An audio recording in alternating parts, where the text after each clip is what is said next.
Hi friends, मी Prajakta. Chat कॉर्नरच्या या नव्या भागामध्ये आपल्या सगळ्यांचं स्वागत. आज आपल्या चॅट कॉर्नरच्या सेटवरती असा एक कलाकार आलेला आहे जो फक्त अभिनय करतो असं नाहीये, तर तो उत्कृष्ट अँकरिंग करतो.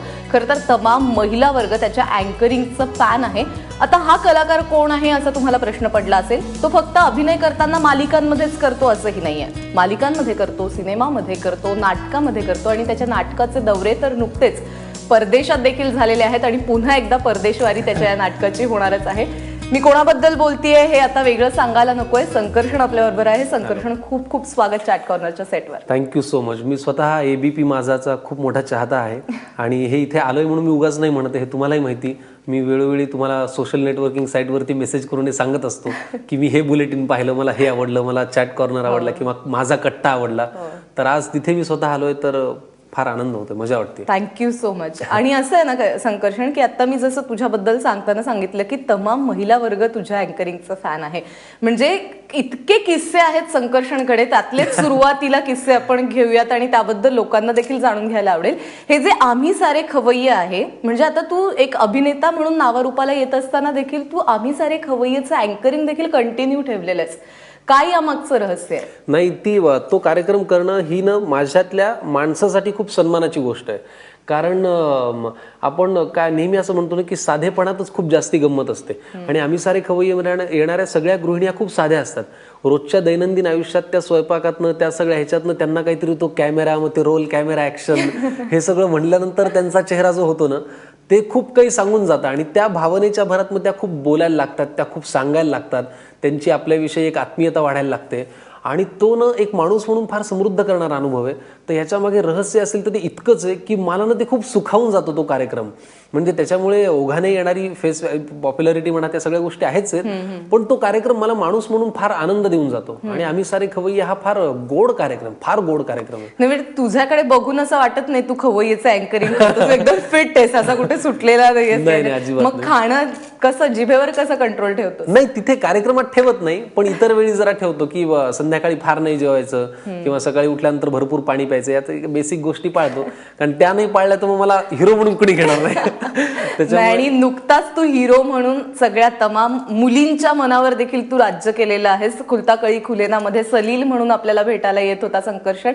आणि त्या सलीलची जेव्हा एक्झिट झाली तेव्हा देखील अनेकांच्या मनामध्ये असं झालं की का म्हणजे जातोय सलील. आणि सलील म्हणून मी तुला आता प्रश्न विचारतेय की शेवटची जी गझल होती तुझ्या एक्झिटची, आणि तुझा आवाज देखील खूपच छान आहे, सो आम्हाला ऐकायला आवडेल आणि मग आपण सलीलच्या भूमिकेबद्दल बोलू. हो नक्कीच. मग गझलनी सुरुवात करूयात का? अगदी. हे तुझे अशा वेळी लाजणे बरे नाही, हे तुझे अशा वेळी लाजणे बरे नाही, चेहरा गुलाबाने झाकणे बरे नाही, हे तुझे कालचा तुझा माझा चंद्र वेगळाच होता, कालचा तुझा माझा चंद्र वेगळाच होता, हे उन्हात आलेले चांदणे बरे नाही, हे तुझे. आणि मला ना हे कडवं फार आवडतं. मी मागे म्हणालो की कुठलाही आगाऊ वात्रट शब्द न वापरता किती छान रोमॅन्स बघ ह्या कडव्यामध्ये. की जे तुला दिले होते ते ओठ दे माझे, मागचे जुने देणे टाळणे बरे नाही, हे तुझे अशा वेळी लाजणे बरे नाही. फार सुंदर भटांची गझल आहे. आणि याला चाल जी लावली ना ती आमच्या परभणीचेच गायक आहेत यज्ञेश्वर लिंबेकर म्हणून, त्यांनी ती चाल लावली आहे. त्याने परभणीकरांचा उल्लेख अगदी आवर्जून या ठिकाणी केलेला आहे. करेक्ट ठरलं. नाही, पण करायलाही हवा, कारण तुझ्याकडे बघून म्हणजे पर्सनॅलिटी वाईज किंवा इतरही तुझी सगळी कामं बघून तू अशा कुठल्या प्रांतातून आलेला असशील असं वाटत नाही. म्हणजे मला काही कमी लेखायचं नाहीये त्या भागाला, पण तरी देखील हे जे सगळं तुझं अष्टपैलू व्यक्तिमत्व आहे त्याला श्रेय कोणाचं आहे? म्हणजे कोण या सगळ्या गोष्टींच्या मागे आहे? नाही, प्रामाणिकपणे सांगायचं झालं ना तर गरज तुमच्याकडनं हे करून घेते. आपण इथे आल्यानंतर आपण त्या शैलीतही म्हणजे आपली शैली न सोडता मोठी झालेली अनेक माणसं आहेत आणि तसं व्हावं सुद्धा, कारण त्या सुद्धा शैलीची गरज आहेच आहे. पण सर्वतोपरी चौफेर घोडं उधळायचं असेल तर कुठेतरी एक प्रमाण आपण झालं पाहिजे. मग ती भाषा सुद्धा प्रमाण असेल, काम सुद्धा प्रमाण असेल, तर ती एक प्रमाण भाषा, प्रमाण वागणं आपण आपलं ठरवायचं, आपल्या आपल्या मर्यादा. कारण आता भारतदादा पण त्यांची विदर्भाची शैली वापरतातच. मकरंद दादा तर आज म्हणजे किती त्यांनी त्या शैलीला किंवा शैलीने त्यांना मोठं केलंच आहे. पण शिवाय जर आता निवेदन करताना मी जर अगदी काय करायला तुम्ही, कुठं जेवायलात वगैरे असं म्हटलं तर ते फार बरं नाही वाटणार ना. म्हणजे आपुलकी वाटेल त्यात, पण ते जेव्हा आपला हा कार्यक्रम किंवा चॅनल जेव्हा वेगवेगळ्या देशांमध्ये दिसतं तर त्यांना या भाषेविषयी आपुलकी असायचं काही कारण नाही. तर त्यांच्यापर्यंत पोहोचण्यासाठी एक प्रमाण भाषा गरजेची असते. तर ह्या सगळ्या गोष्टींचं प्रमाण मी ठरवून घेतलं आणि मग थोडीशी सुधारणा करत गेलो स्वतः. सलील बद्दल आपण बोलूयात. ही जी भूमिका आत्ताच तू साकारली खूप सुरेख, अत्यंत बॅलन्स अशी भूमिका होती. संकर्षण आणि सलील अजिबात तसा नाही. मी खूप असा फुटाण्यासारखा फाट फाट फाट वाट मिळेल तिकडे उडत असतो, मजा करत असतो. सलील खूप संयमी होता, खूप इतरांचा विचार करणारा होता. तसा मी आहे, इतरांचा विचार करतो, पण जे एक असतं ना की राखून ठेवणं किंवा फार अगदी ओळखून वागणं, तसं मला फार येत नाही. मी आपलं माझं जे ते आपलं फट असं चालू असतं. पण सलीलने मला एक अभिनेता म्हणून खूप छान ग्रूम केलं. एकतर त्या मालिकेचे दिग्दर्शक हेमंत देवधर, आणि ज्या पद्धतीने वाहिनीने, झी मराठीने मला ती भूमिका सांगितली होती की तो असा आहे, तो हे आहे, ते आहे, तर त्या काम करून घेतल्यामुळे ते काम खूप छान झालं. आणि गरज असते ना की ह्या वयात स्वतःला एक अभिनेता म्हणून आपण पॉलिश सतत करत राहावं, तर ते होत गेलं. त्याच्यामुळे सलील मला सुद्धा खूप आवडला. म्हणजे माझी एक्झिट झाल्यावर मलाच वाईट वाटत होतं की अरे अजून काही दिवस सलीलचं काम मला अभिनेता म्हणून करायला मिळायला हवं होतं. पण फक्त सलीलच नाही, म्हणजे सलीलच्या आधी देखील झी मराठीवरती अनेक सिरियल्स मध्ये आपण संकर्षणला बघितलेलं आहे. त्यातलीच महत्वाची भूमिका म्हणजे अगदी लीड रोल तू केलेला होता संकर्षण, ते म्हणजे मला सासू हवी या सिरियल मध्ये. तर ती पण एकदम म्हणजे एक तर झी मराठीच्या सगळ्या सिरियल खूप स्त्री पात्र केंद्रित असतात, पण त्या सिरियल मध्ये देखील तू आम्हाला खूप आवडलेला होतास. आणि त्याच्यामध्ये तर अगदी म्हणजे काय गुडी गुडी मुलगा, बायकोचा ऐकणारा नवरा, सगळ्या बायकांना असं वाटत असेल की हे सासाचा साला हवा यार आपला नवरा.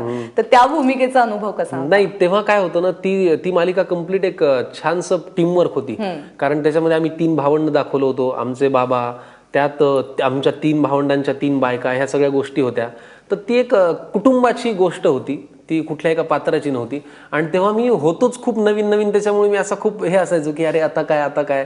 तर त्याच्यामुळे ते पात्र तेवढं गोड वाटायचंय आणि मजा आली. ऋषी नावाचं ते पात्र होतं आणि मजा आली होती खूप ती मालिका. पण त्या सिरियल मधले काही कॅरेक्टर आणि आत्ताचे खुलता कळी खुलेना मधले कॅरेक्टर खूप साम्य आहे. म्हणजे काही त्या सिरियल मध्ये तुम्ही बरोबर काम केलेलं आहे, परत खुलता कळी खुलेना मध्ये तुम्ही बरोबर काम केलंय. सो ऑफस्क्रीन कोणाशी केमिस्ट्री जास्त जमली आहे? म्हणजे खुलता कळी खुलेनामध्ये मयुरी देशमुखशी माझी खूप चांगली मैत्री झाली. कारण ती मुळात डेंटिस्ट असल्यामुळे तिचं वाचन किंवा तिचा अभ्यास, तिचं बोलणं हे खूप अभ्यासू आणि छान असं गमतीशीर आहे. त्याच्यामुळे आमच्या खूप गप्पा व्हायच्या. ओमप्रकाश शिंदेशी माझी फार चांगली मैत्री राहिली, कारण आम्ही दोघंच असायचो.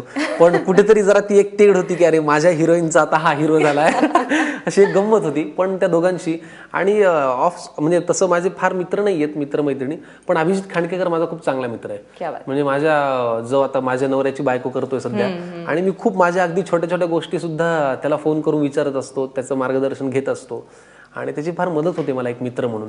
म्हणजे मी नवीन जेव्हा आलो होतो ना मुंबईत, मला इंग्लिश शब्दही कळायचे नाहीत. एकदा मला एका प्रोडक्शन हाउस मधून फोन आला होता की सर वो आपका सिलेक्शन हो चुका है और आपका वेस्ट साइज क्या है. तर मी म्हटलं सॉरी हा, थांबा आवाज येत नाहीये, मी 5 मिनिटांनी कॉल करतो. मी अभिजितला फोन केला, म्हटलं अभ्या वेस्ट म्हणजे काय? तो म्हणे वाया जाणे. म्हटलं अभि ते म्हणतात की वेस्ट साईज काय? ते म्हणे अरे कंबर विचारतायत भावळट. मग मी कॉल बॅक केला, म्हटलं हा हो माझी ना कंबर 32. तर खरं आहे जेन्युइनली खूप म्हणजे असं मला कळायचंच नाही की मी इंग्लिश मला अजूनही फार बरं येत नाही, पण तेव्हा तर काहीच कळायचं नाही. तर अभिजित खांडकेकर खरंच माझा चांगला मित्र आणि त्यांनी अशा छोट्या आणि मोठ्या गोष्टीतही मदत केली. अभिजित हे नक्कीच ऐकत असेल. आणि खरं तर अभिजित, संकर्षण किंवा अगदी निलेश साबळे हे सगळे जण एकाच बॅच मधून, म्हणजे आपण त्याला बॅच म्हणूयात, ते स्कूल होतं त्या काळी. तुम्ही त्या सगळ्या त्याच्यातून म्हणजे त्या प्रोसेस मधून तुम्ही गेलात आणि महाराष्ट्राला हे सगळे नवीन स्टार्स मिळाले. सो 8 वर्षांपूर्वी म्हणजे 2008चा काळ आठवल्यानंतर आज काय आठवतं त्यातलं, किंवा आज काय जाणवतं की कसे होतो आपण आणि आज काय स्टँड आहे आपला? नाही आम्हाला फार मोठं केलं झी मराठीने. आमचा एक 10 वर्षांचा जो स्ट्रगलचा काळ होता तो अख्खा काळ कमी केला आणि असं होऊच शकत नव्हतं. आणि सुदैवाने बघा ना, तेव्हाच तो कार्यक्रम आला, तेव्हाच आम्ही पुढे आलो. बरं, नंतर तसा कार्यक्रम अजून झाला नाहीये. त्याच्यामुळे एक अख्खी बॅच आम्ही कामाला लागलो आणि फार कमी कष्टामध्ये आम्ही कामाला लागलो, प्रामाणिकपणे सांगायचं. महाराष्ट्राचे सुपरस्टार हे त्या कार्यक्रमाचं नाव. आणि तेव्हाचं आठवलं तर आता स्वतःमध्ये बराच फरक झालाय, पाहण्यात फरक झालाय, काम करण्यात फरक झालाय. तेव्हा म्हणजे अगदी रॉ होतो ना आम्हाला काहीच म्हणजे निलेश काय आम्ही काय, त्याच्यातही आता किती फरक पडलाय. 8 वर्ष तो एका कार्यक्रमाचं एक कार्यक्रम अख्खा रन करतो, ही फार मोठी क्रेडिटेबल गोष्ट आहे. तर मी तर तेव्हा अगदीच ढिसाळ होतो. म्हणजे स्पर्धा काय असते हेच माहिती नव्हतं आणि खूप मोठी स्पर्धा होती. तर फरक पडलाय आणि तो फरक मला वाटतं प्रेक्षक जास्त चांगला सांगू शकते. आणि फरक पडलेलाच आहे, म्हणूनच आज चॅट कॉर्नर वरती आपण अशा पद्धतीने गप्पा मारतो. अगदी बरोबर. आणि खरं तर फक्त चॅट कॉर्नर वरती आपण आतापर्यंत बोललेलो आहे ते त्याच्या अभिनयाबद्दल. मात्र तो उत्कृष्ट लिखाण करतो, कविता लिहितो, गाणं आपण संकर्षणचं ऐकलेलंच आहे. आणि आत्ताच नुकतंच त्याच्या नाटकाचा परदेश दौरा झालेला आहे, त्याबद्दल देखील बोलायचं आहे. भरपूर गप्पा मारायच्या आहेत. एक छोटासा ब्रेक घेऊयात, पाहत रहा चॅट कॉर्नर. नमस्कार, विश्रांतीनंतर तुम्हा सगळ्यांचं खूप मनापासून स्वागत. तुम्ही पाहताय एबीपी माझावरती चॅट कॉर्नर. आज आपण भेटतोय प्राजक्ता धर्माधिकारीला. संकर्षण, माझा जॉब तू नक्कीच घेणारच दिसतोय आता. मी काय होतं ना, ते कॅमेरा पाहिला आणि लगेच माझ्यातला निवेदक, कारण माईक लावलाय, कॅमेरा समोर आहे म्हटल्यानंतर मला माझं निवेदन. नाही, आपण ब्रेकमध्ये जसं बोलत होतो याबद्दल, म्हणजे तू आता ज्या पद्धतीने ओपनिंग घेतलंस ब्रेक नंतरचं, तर ते आम्ही सारे खवय्येचाच एकदम हे आठवला, सेगमेंट आठवला. सो आम्ही सारे खवय्ये करताना खरंच त्या सर्वसामान्य बायकांच्या म्हणजे कसं त्यांचं कुतूहल असतं, त्या घाबरतात, काय असतं तुझं ऑब्झर्वेशन काय, तुझा अनुभव काय? अगदी 2 टोकाच्या स्वभावाच्या बायका कधी कधी भेटतात. म्हणजे खूपदा असं होतं की बायकांच्या घशाला कोरड पडलेली असते. कारण हे खूप स्वाभाविक आहे. जी बाई घराघरात रोज आपलं डबा भरणे, कुठेतरी नोकरीला जाणे, ह्या गोष्टी करत, अचानक कॅमेरा समोर आल्यानंतर आम्हाला काय बोलायचंय, इतकं त्या आवाज त्यांचा खोल जातो की आम्हाला काय बोलायचंय. म्हणून त्यांना सांगतो की काकू, ताई, ज्या काही असतील, मावशी, तुम्ही अजिबात चिंता करू नका, तुम्हाला तुमच्या मनाने काहीच बोलायचं नाही, सगळं मी तुम्हाला विचारणार आहे. मग त्या विचारतात, मग चुकलं तर? म्हणलं, अहो चुकलं तर आम्ही ते कापू शकतो, पण तुम्ही बोललाच नाही तर आम्ही भरणार कसं, हो की नाही? असं त्यांना लहान मुलांसारखं बोलायचं. मग खूपदा असं होतं की आम्ही सांगतच नाही की आम्ही कॅमेरा रोल केलाय. मग कोण असतं घरी तुमच्या? अरे वा, 4 जण असतात. अरे वा, मग काय करतात मुलं तुमची? क्या बात आहे, इंजिनियर आहे काकूंचा मुलगा, असं ते मोठं करत जायचं. म्हणजे त्यांना महत्व दिलं ना की त्या खूप मनापासून बोलायला लागतं. आणि गृहिणीला मला असं वाटतं की एक महत्वच अपेक्षित असतं, जे खूपदा त्यांना त्यांच्या रुटीनमध्ये मिळत नाही. ते मिळाल्यानंतर त्या जे खुलतात ना, यू वोंट बिलीव्ह. एका गृहिणीचा जर अभ्यास केल्यानंतर एक सिनेमा एका गृहिणीवरती होऊ शकतो. एवढं त्यांचं आयुष्य सगळ्या वेगवेगळ्या गोष्टींनी भरलेलं असतं. तर तो फार कमाल अनुभव आहे. आणि अगदी याच्या विरुद्ध काही बायका फारच कॉन्फिडंट असतात. काय तुमचं, कशासाठी, बरं मग हे कशाला आले तेवढी माणसं? अहो काकू, ते सगळेच टीमचे मेंबर्स आहेत, मग बाकीचे बाहेर थांबा वगैरे, इथपासून सुरू होतं. आम्ही पुण्यात येतो का अनुभव असा काही? पुण्यातलीच एक गंमत सांगतो. आम्ही एका आजींकडे शूट करायला गेलो होतो आणि झालं असं की टेक्निकल प्रॉब्लेममुळे 11चं शूट थोडंसं 12:30ला सुरू झालं. तासभर होतो त्या आजी म्हणाल्या की बस आता माझी झोपायची वेळ झालेली आहे. आणि आम्ही सगळे थांबलो आणि त्या आजी 1.5 तास झोपायला गेल्या. सगळा सेट लागलेला आणि आम्ही तसेच थांबलो. मग ते त्यांचे जे मिस्टर होते, आजोबा, बरं सगळं मुलं वगैरे घरात कोणी नव्हती, ते आजोबा आले. ते म्हणाले, काय तुम्ही आमच्या बरोबर पत्ते खेळणार, टीव्ही पाहणार? म्हणलं, आजोबा हे काही नको हो, आजींना उठवाना नाही. ती 1.5 तास झोपली आता. मग 1.5 तासांनी त्या उठल्या. त्यांनी सगळ्या मेंबरसाठी चहा टाकला, स्वतःचा बिन साखरेचा केला. तो घेतल्यानंतर त्या म्हणाल्या, हा आता काय शूटिंग फुटिंग करायचं ते करा. वा वा, म्हणजे हे सगळे अनुभव तुला समृद्ध करणारे आहेत. आणि आपण नाटकाकडे वळूयात आता. साखर खाल्लेला माणूस या नाटकाचे सध्या नुकताच तू कॅनडाचा दौरा करून आलेला आहे आणि पुढे आणखी परदेश दौरे देखील याचे होणार आहेत. मात्र साखर खाल्लेला माणूस या नावावरूनच असं वाटतं की कसलं गोड नाटक असेल हे. कसं आहे नाटक? खरंच गोड नाटक आहे, कारण रंगभूमीवरचा एक फार गोड आणि मोठा माणूस प्रशांत दामले यांचं ते नाटक आहे. आणि काय काम करतात दामले सर. म्हणजे मी तरुण म्हणून मला खरंच माझ्या सुदैवानीनं अशीच कामं मिळत गेली, ज्यातनं मी नट म्हणून, अभिनेता म्हणून, निवेदक म्हणून, माणूस म्हणून समृद्ध होत जाईल. दामले सरांबरोबर काम करत राहणं म्हणजे रोज नव्याने तुम्ही इम्प्रूव्ह होत जाणं आहे. रोजचा प्रयोग वेगळा असतो. आणि नाटक हे एका डायबिटीज झालेल्या माणसाच्या आयुष्यावरचं नाटक आहे. डायबिटीज झाल्यानंतर त्याच्या अवतीभोवतीच्या गोष्टी सुद्धा कशा त्याला इरिटेट वाटायला लागतात. आणि त्या कसा तो आजार वाढवण्यासाठी पूरक ठरतात याच्याशी निगडित ते नाटक आहे, पण संपूर्ण विनोदी अंगाने जाणारं, पण शिवाय एक मेसेज तर असलेलं. आणि चंद्रकांत कुलकर्णी सरांचं डिरेक्शन आहे म्हणल्यानंतर मग ते छोट्या छोट्या गोष्टी पण अगदी चपखल सगळं चोख पाहिजे. त्याच्यामुळे साखर खाल्लेला माणूस हे तुझ्या भूमिकेबद्दल फार छान भूमिका आहे आणि मी ती फार व्यवस्थित करतो. माझ्या भूमिकेचं नाव ओंकार आपटे आहे आणि मी प्रशांत दामलेंचा होणारा जावई असतो. पण कितीही चांगला असला तरी डायबिटीज झालेल्या माणसाला त्या चिडचिडीमुळे कसं आपल्या जावयामधल्या सगळे दोष सापडू शकतात, किती त्रुटी जाणवू शकतात, तर असं ते पात्र आहे. डॉक्टर आहे मी त्याच्यामध्ये आणि करायला खूप मजा येते. आता आमचे 112 प्रयोग झाले. आम्ही कॅनडा दौरा नुकताच पूर्ण केला. आता नेदरलँड आहे, त्याच्यानंतर लंडन आहे, मग ऑस्ट्रेलिया आहे आणि मग अमेरिका आहे. असं भारतातही प्रयोग करणार आहे महाराष्ट्रात. 112 पैकी आता किती 109 तर 107 भारतातच झाले, 4-5 जरा परदेशात झाले. क्या बात आहे. अनुभव कसा असतो परदेशात गेल्यानंतर? तिथली मराठी माणसं, नाटक, या सगळ्या गोष्टींना ते कशा पद्धतीने बघतात? खूप त्यांना भूक असते सांस्कृतिक गोष्टींची, कारण नाटक काही रोज उठून परदेशात जात नाही. बरं, त्यात असे फार कमी धाडसी निर्माते आणि फार कमी धाडसी अभिनेते जे परदेशात जाऊन नाटक करतात, कारण सेम भीती असते की बुकिंग होईल की नाही, लोक येतील की नाही, खर्च निघेल की नाही. पण दामले सरांचं गेले कित्येक वर्षांचं हे जे डेडिकेशन आहे टुवर्ड्स रंगभूमी, तर याच्यामुळे काय झालं की त्यांची ती भीती त्यांना नाहीये, कारण त्यांच्या नावाला, त्यांच्या नाटकाला एक वलय असतं आणि लोक खूप मोठ्या संख्येने प्रतिसाद देतात आणि खूप अचंबित होऊन छान अगदी मनापासून ते पाहतात की अरे वा. आणि ना आपल्याला असं कधीच वाटत नाही की आपण परदेशात जाऊन प्रयोग करतोय, कारण खूप दिवसांनी ते नाटक पाहत असल्यामुळे गजरा लावून येणं, अत्तर लावून येणं, तर हा ना एक पारंपरिक नाटकं जी व्हायची ना पूर्वी, संगीत नाटकं, तसा एक फील येतो परदेशात काम करताना. म्हणजे आम्ही आता परवा कॅनडात काम करताना एक छोटंसं स्टेज होतं, म्हणजे पृथ्वी थिएटर कसं आहे की असं मध्ये स्टेज आणि भोवताली अशा खुर्च्या आहेत, अगदी छोटा असल्यामुळे आम्हाला स्टेजवरती अत्तराचा वगैरे वास यायला लागला. तर त्याच्यामुळे काम करताना आपण खूप हे होत जातो की अरे लोक ह्या उत्साहाने आलेत. तर फार अमेझिंग एक्सपिरियन्स, मजा येते. मात्र हे सगळं करत असताना, म्हणजे तू अभिनय करतोयस, तू अँकरिंग करतोयस, तू रंगभूमीवरही काम करतोयस आणि प्लस तू लिहितोयस सुद्धा, तू कविता देखील लिहितोस. हे सगळं कसं बॅलन्स करतोस आणि वेळ कसा काढतोस या सगळ्यासाठी? नाही, मी फार एक छान वाक्य वाचलं होतं की मातीच्या ढेकळाला रेटा देऊन फुटावा अंकुर, तसा सुचतो विचार. त्याच्यामुळे विचार हा कुठे येतो, त्याला काही तुम्ही व्यस्त असायची किंवा नसायची गरज नाही.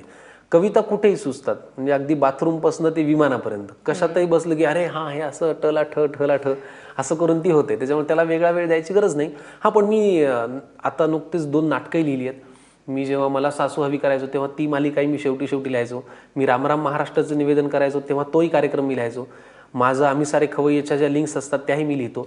तर त्याच्यातनं थोडासा वेळ मिळतो. आणि आत्ता 2 नाटकं लिहिली आहेत. ह्या वर्षभरात ती रंगभूमीवरती येतील असा अंदाज आहे.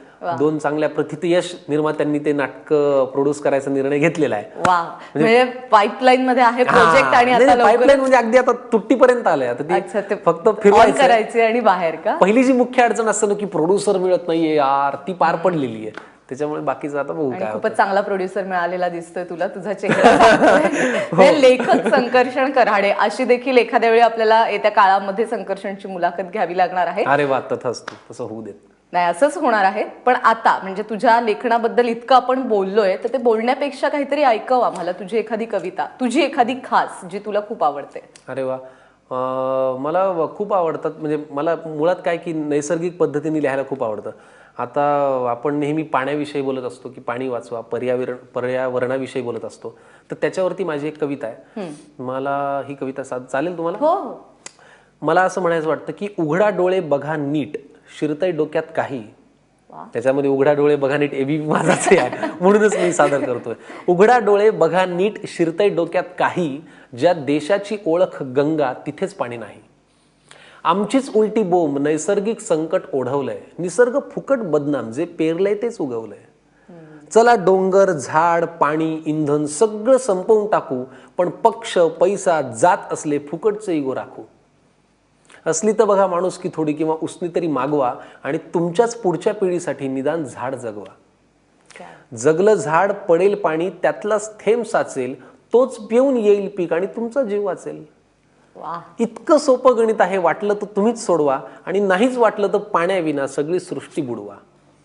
अशी ही माझ्या मनातली भावना आहे. कारण मी मराठवाड्यातला आहे आणि पाणी प्रश्नाचा किती त्रास होऊ शकतो हे मी जवळनं पाहिलेलं आहे म्हणून. नाही, आणि याच्यासाठी खूप मोठे मोठे लोक काम करतात आणि आता रूट लेव्हलला जाऊन देखील या संदर्भातलं काम गेले 2 वर्ष झाले होत आहे आणि पुढेही ते होत राहील. आणि तुझ्यासारखे कलाकार जर आजचं लोकांना अपील करायला लागले तर लोक निश्चितच त्याची दखल घेतील. आणि कसं असतं ना, फॉलोईंग असतं तुम्हाला आणि त्याच्यामुळे मग तुम्ही काही सांगितलं की ते चला करूयात. बरोबर. खूप खूप थँक्स, आज तू इथे आलास आणि इतके छान मनमोकळ्या गप्पा मारल्यास त्याबद्दल. आणि लवकरच लेखक म्हणून तुझी मुलाखत घ्यायला आम्हाला निश्चितच आवडेल.